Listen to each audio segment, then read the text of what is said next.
Hello everyone, happy new year সবাইকে। ইংরেজির নতুন বছর সবার খুব ভালো কাটুক, আনন্দ করে কাটুক, মজায় কাটুক। আজকে তোমাদের সাথে শেয়ার করব রাইসোনার অন্নপ্রাশনের ভ্লগ পার্ট 2। পার্ট 1-এ শেয়ার করেছিলাম ওর গায়ে হলুদের পর্ব, আর পার্ট 2-এ শেয়ার করব দুপুরে খাওয়া দাওয়া আর হচ্ছে রাত্রের রিসেপশন পার্টি। আই হোপ তোমাদের ভালোই লাগবে। তো চলো আজকে ব্লগটা এখান থেকে স্টার্ট করছি। তো দুপুরে খাওয়া দাওয়ার সময় রাইসোনাকে কিভাবে রেডি করিয়েছি সেটা তো তোমরা দেখতেই পাচ্ছ। আর এই লুকটা কেমন লাগছে রাইসোনার অবশ্যই কমেন্ট করে জানিও। আমার তো ভীষণ পছন্দ হয়েছে। সবাই কমন লাল বেনারসি পরায় বাচ্চাদের, বাট আমি স্পেশালি এই চয়েসটা আমার মা করেছিল। আমরা বাজারে গেছিলাম লাল বেনারসি কিনতেই, কিন্তু আমার মা হঠাৎ করে বলল এই শাড়িটা না পরানো ছিল, তো মা বলল যে মনে হয় এই শাড়িটা নে, ভালো লাগবে, সবাই তো লাল পরা, একটু আনকমন কর। তো ফাইনালি এই শাড়িটা আমরা চুজ করে নিয়ে এসেছিলাম। শাড়িটার কালারটা কেন জানি না ক্যামেরাতে অরিজিনাল কালারটা আসছে না, এটা কিন্তু একদম পিকক গ্রিন কালার ছিল, আর তার সাথে হচ্ছে রানি কালারের পাড় ছিল। আর যেটা ওড়না দেখতে পাচ্ছ, ওড়নার নেট ফ্যাব্রিকটা আমি বাজার থেকে কিনে এনেছি, প্লাস ওড়নাতে যে লেস বর্ডারটা আছে সেটাও বাজার থেকে কিনে এনেছি, এবং সেটা আমি হাতে সেলাই করে করেছি। আর টোপরটা হচ্ছে ফ্লিপকার্ট থেকে কিনেছিলাম। তার সাথে রাইসোনা কিছু গোল্ড জুয়েলারি ক্যারি করেছিল। আর হ্যাঁ, দুপুরের এই অন্নপ্রাশনের মেন যে খাওয়ানোটা, এটা হচ্ছে আমার দাদুর কোলে বসে রাইসোনা খেয়েছিল, মানে রাইসোনার বড় বাবা হয় সম্পর্কে। আর এর পরে হচ্ছে আমার মা রাইসোনাকে অন্নপ্রাশনের খাবারটা খাইয়েছিল। আর হ্যাঁ, এখানে দেখতে পাচ্ছ যে তত্ত্বগুলো রেডি করা ছিল, সেই তত্ত্বগুলো এখানে পরপর সাজিয়ে দিয়েছি। এখানে টোটাল কটা তত্ত্ব আছে তোমরা দেখতেই পাচ্ছ। রাইসোনা ফার্স্ট যে পায়েস খেলো সেটা কিভাবে খেলো সেটা তো তোমরা দেখতেই পেলে। আর ও কিন্তু পায়েস খেতে ভীষণ ভালোবাসে, সেটা আমি বুঝতে পেরে গেছিলাম যেদিন ওকে তারাপীঠে হচ্ছে মানে মুখে প্রসাদ খাওয়ানো হয়েছিল, সেদিনই টের পেয়েছিলাম। এরপর দাদু এখানে যা যা পদ আর কি রাখা ছিল রান্নার, তো সেই পদে জাস্ট একটু করে আঙুল টাচ করে করে নিয়ে একটা ভাত টিপে ওকে খাইয়ে দিয়েছিল। আর এরপরে আসছি হচ্ছে এই যে মাছের মাথা, মানে মাছের মুড়ো খাওয়ানোর যে ভিডিও ক্লিপটা, এটা তোমরা দেখো যে ও কীভাবে খাচ্ছে। দুপুরে খাওয়ানোর টাইমিংটা এতটাই লেট হয়ে গেছিলো যে কি বলবো। এই খাবারের জায়গাটা পুরোটা মানে গোছানো সম্পূর্ণটা করেছে হচ্ছে লিসা আর পায়েল, আর তার সাথে আমার মা অবভিয়াসলি।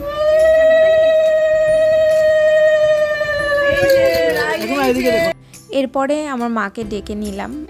তো মা এখানে এসে প্রথমে রাইসোনাকে আশীর্বাদ করে নিচ্ছিল, আর তারপরে ওকে একটু পায়েস খাইয়ে দেবে। এরপরে এক এক করে আর কি আমার দিদিমাও আসে, তারপরে আমি, রাইসোনার বাবা, তারপর এদিকে রূপসা, বিপ্র, মোটামুটি এখানে যারা যারা ছিল তারা সবাই রাইসোনাকে আশীর্বাদ করিয়েছে, প্লাস হচ্ছে একটু করে পায়েসও খাইয়েছে। আর এই যে আমার দিদিমা, এর আগেই ভিডিওতে দেখিয়েছি, আর এই যে আমার দুই ননদ। ফাইনালি ওর বাবা এসেছে, আর ওর বাবাকে তোমরা দেখতে পাচ্ছ ভিডিওতে। আসলে আমাদের মানে মাথার ওপরে তো কেউ নেই, যার জন্য সব দিকটা আমাদেরকেই সামলাতে হয়। তো একটু মানে চাপে পড়ে যেতে হয়, একটু না কি বলবো, অনেকটাই চাপে পড়ে যেতে হয়। তবুও অন্নপ্রাশন হবে এটা আমি আগে থেকে মাথায় ভেবে রেখেছিলাম, তার কারণ আমার জীবনে এমন কিছু আক্ষেপ রয়েছে। তার মধ্যে একটা আক্ষেপ হচ্ছে আমার কখনো অন্নপ্রাশন হয়নি, আমার অন্নপ্রাশন কেউ দেয়নি, আমার মামা ভাতও হয়নি, আমার মুখে প্রসাদও হয়নি।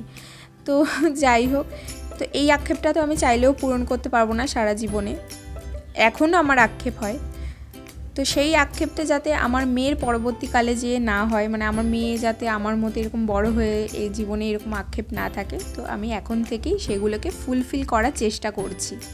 যেহেতু আমার মেয়ে হয়েছে, তো মেয়ের মধ্যে আমি নিজেকে রেখে আমি সেই আক্ষেপগুলো পূরণ করার চেষ্টা করছি আমার যথাসাধ্য অনুযায়ী। দুপুরবেলা যেহেতু খাওয়ানোর টাইমিংটা একটু দেরি হয়ে গেছিলো, তার জন্য আমি একটু ভয়ই পাচ্ছিলাম যে না জানি রাইসোনার মেজাজ যদি খিটখিটে হয়ে যায়, মানে ওর মুডটা যদি অফ হয়ে যায়, তাহলে তো ফটো ভিডিও কিছুই ভালো আসবে না। তো যাই হোক, এমন কিছু হয়নি, খুব ভালোভাবেই সবটা হয়েছে, সেটা তো তোমরা ভিডিওতে সবটাই দেখতে পেলে। আর এখানে ওকে চামচে করে ওর বাবা পায়েস সমেত আর কি হাতে দিয়ে দিয়েছিল চামচটা। তো এই চামচ করেই ও মানে একা একাই খাচ্ছিল। এই দুপুরবেলাটায় আমার একটা জিনিসের মানে একদম খেয়াল ছিল না, সেটা হচ্ছে রাইসোনার পায়ে আলতা পরাবো ভেবেছিলাম, সেটা একদম মাথা থেকে বেরিয়ে গেছিলো। পরে যখন ভিডিও দেখছি তখন আমার মনে পড়েছে যা রাইসোনার পায়ে তো আলতা নেই, একদম মানে খালি খালি লাগছিল পাটা দেখতে। তো যাই হোক, এরপরে আসি এই অন্নপ্রাশনের, এটাও একটা রিচুয়ালস বা একটা খেলা, মজার খেলা বলতে পারো। তো রাইসোনা এদিন মানে ঠিক কী তুলেছিল এই ট্রেটা থেকে, মানে যা যা জিনিসপত্র রাখা রয়েছে এখানে মাটি বাদে আর সব কিছুই রাখা আছে, মাটিটাও আমি রাখতে ভুলে গেছি। ওটা তো তুলতে পারছি না, সেট করা মেকআপের জিনিস দাওনি, তাহলে ও কি তুলবে বলো এখান থেকে? নাও নাও নাও তোলো। এই দেখো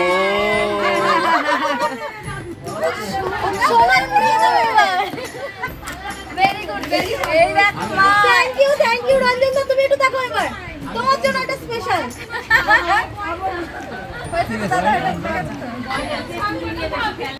রাইসোনা কিন্তু সোনার বালাটাই তুলেছিল। তো মোটামুটি সব কিছুই ও হাত দিয়ে ছুঁয়েছে, টাচ করেছে, কিন্তু তুলেছে কিন্তু সোনার বালাটাই। আর একদম মানে শক্ত করে ধরে আছে, এখানে আমি চাওয়ার পরেও আমাকে কিন্তু দিল না, দেখতেই পেলে তোমরা। এরপর কল্পনা কাকি, তারপর আমার বান্ধবীরা, ওরা সবাই একটু মজা করে রাইসোনাকে একার মতো ছেড়ে দিয়েছিল এই থালার সামনে, মানে ওকে ওর মতো করে খাওয়ার জন্য ছেড়ে দিয়েছিল, কিন্তু ও হামলে পড়ছিল সেই মানে মাছের মুড়োর ওপরেই। মাছের মুড়োটা যে কি পছন্দ হয়েছে। সারাদিনে তোমাদের সাথে মানে আমাদের বাড়ির সামনেটা ঠিক কিভাবে ডেকোরেশন করেছি সেটা দেখানোর কথা মাথা থেকে বেরিয়ে গেছে। রাত্রেবেলায় যে আমার মনে পড়েছে যে না, বেলুনের গেটটা তো দেখানো হয়নি, বাট এখানে ব্লু পিঙ্ক লাইটের জন্য বেলুনগুলোর কালার কিছুই বোঝা যাচ্ছে না, তো মাল্টি কালারে বেলুনের গেট করেছিলাম, আর তার সাথে রাইস সেরিমনির একটা ব্যানার ছিল। আর এই কেকটা আমি মেঘাস কেক পেজ থেকে অর্ডার করেছিলাম, এটা নিয়ে আমি 3rd টাইম অর্ডার করেছিলাম। ওদের কেক ভীষণ ভালো হয়, ক্যামেরাতে সেভাবে বোঝা যাচ্ছে না, কেকটা সামনে থেকে দেখতে অসম্ভব সুন্দর ছিল। আমি অনলাইন থেকে একটা ডিজাইন চুজ করে ওদেরকে বলেছিলাম, তো সেই মতোই এক্স্যাক্ট আমাকে বানিয়ে দিয়েছিল, আর কেকটা খেতেও ভীষণ সুন্দর ছিল। তো ফাইনালি রাইসোনা এখন কেক কাটিং করবে। মাকে এখানে ডেকে নিয়েছিলাম, আর তার সাথে সাথে ওর যত যা পুচকে পাচকা বন্ধু বান্ধবরা রয়েছে, তারপরে ওর পাশেই দেখো ওর দিদি রয়েছে, মানে আমার মাস্তুতো দিদির মেয়ে হয় দেবাংশী।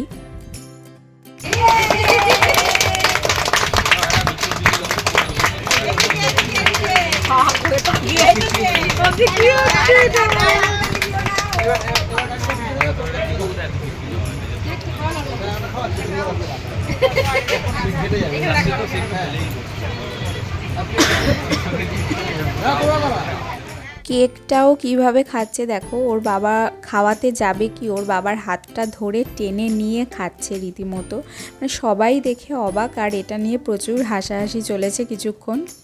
আর জামাটা তো নষ্ট হয়েই গেছে, বাট না, পরে যখন কাছাকাছি করেছি জামাটা কিন্তু এখনও ভালো আছে, পরে আমি 2nd টাইম জামাটা পরাতে পেরেছি। আমি তো ভাবলাম মানে কেকের ক্রিম ট্রিম লেগে জামাটা পুরো নষ্ট হয়ে গেছে, এখানে আমি একটু ইরিটেটও হয়ে যাচ্ছিলাম, আমার চোখ মুখ দেখে বুঝতেই পারছো। আর আমার রাইসোনাকে একদম পরি লাগছে না বলো, তোমরাই কমেন্ট করে বলো। আর এখানে আমার অশোকনগরের কিছু প্রিয় মানুষেরা এসেছিল, তার মধ্যে এই বৌদি একজন, আর চেয়ারে যে বসে আছে সেটা হচ্ছে বৌদির মেয়ে। আর এখানে রয়েছে মিমির কোলে উঠেছে রাইসোনা 1st টাইম, আর পাশেই রয়েছে বদ্দি ভাই মানে মিমির মা। আর রাইসোনাকে এই যে জামাটা পরতে দেখলে, এই জামাটা কিন্তু ওই বড়দি ভাইই দিয়েছে, তো ওর জন্য তো আমি এক্সট্রা মানে এরকম গাউন 2-3টে কিনেছিলাম, তো সেই 2-3টে গাউনও কম পড়ে গেছিলো, যার জন্য যেটাও প্রেজেন্টেশনে পেয়েছে সেটাই আমি ঘরে যেয়ে পরিয়ে দিয়েছিলাম। আর জামাটা এত সুন্দর লেগেছিলো আমার কালারটা, কালার তো এখানে কিছুই আসেনি ক্যামেরাতে, বাট সামনে থেকে জামার কালারটা ভীষণ মানে সুন্দর। এদিন তো সারাদিন ওয়েদার ভীষণ ভালো ছিল, বাট আমরা যেহেতু ছাদেই করেছিলাম অনুষ্ঠানটা, যার জন্য কী হয়েছিল জায়গাটা একটু কম পড়ে গেছিলো, আর লোকজন অনেক বেশি হয়ে গেছিলো, যেই কারণে মানে খুব গরম লাগছিল। আর রাইসোনাও মানে প্রচণ্ড বিরক্ত হচ্ছিল। আর এত মানুষজন আসছে, সবাই ফটো তুলতে চাইছে আর ওর সাথেই ফটো তুলতে চাইছে, যেই কারণে ও একটু ইরিটেট হয়ে যাচ্ছিল। তো সব কিছু ম্যানেজ হয়ে গেছে, সেমন কোনো প্রবলেম হয়নি। আর এই যে আমাদের টুম্পা রানী। আর হ্যাঁ, যারা যারা ব্লগটা দেখবে প্লিজ, মানে যাদেরকে আমি ভিডিওতে আনতে পারিনি তারা কেউ মন খারাপ করো না বা রাগ করো না। বুঝতেই পারছো একা হাতে সবটা করেছি, তো সব দিক ম্যানেজ করা একটু ডিফিকাল্ট হয়ে যায়। কালো শাড়ি পরা যিনি রয়েছেন তিনি হচ্ছেন আমার কাকি শাশুড়ি হয় সম্পর্কে, আর তার পাশে ছিল অভি, মানে আমাদের পাশের বাড়িরই। আর এখানে রয়েছে পাপাইদা, পায়েল আর ওদের ছেলে। আর এখানে তো আমার 2 ননদ রয়েছে, আর ইনি হলেন আমার কাকা শ্বশুর। আর পাশে যিনি রয়েছেন তিনি হচ্ছেন আমার ঠাকুমা শাশুড়ি, মানে এই কাকা শ্বশুরেরই মা। আর এখানে এই যে লাল সাদা শাড়ি পরা যাকে দেখতে পাচ্ছ, মানে রাইসোনা যার কোলে রয়েছে, ইনি হলেন সম্পর্কে আমার বড় যা, মানে আমার নিজের কাকা শ্বশুরের বড় বৌমা। সারাদিনে আমি আমার বান্ধবীদের সাথে একটাও সেলফি তুলতে পারিনি দেখে এখানে বসে আমি একটু সেলফি তুলে নিচ্ছিলাম। তো আমার বান্ধবীরাও রাইসোনার সঙ্গে অনেক অনেক ছবি তুলেছে, যে ছবিগুলো আমি আমার ফোন থেকে তুলে দিয়েছি। আর এই যে জামাটা এখন পরা অবস্থায় দেখছো, এই জামাটাও কিন্তু এই যে মানে যার কোলে রয়েছে এখন রাইসোনা, ইনি হচ্ছেন আমার ছোদ্দি ভাই আর ইনি হচ্ছেন ছোট জামাইবাবু। তো ওনারাই কিন্তু দিয়েছে জামাটা। তো যাই হোক বন্ধুরা, ব্লগটা এখানেই শেষ করে দিচ্ছি। আই হোপ তোমাদের ভালো লেগেছে। ভালো লেগে থাকলে অবশ্যই একটা লাইক করে যেও, প্লিজ চ্যানেলটা সাবস্ক্রাইব করে পাশে থেকো।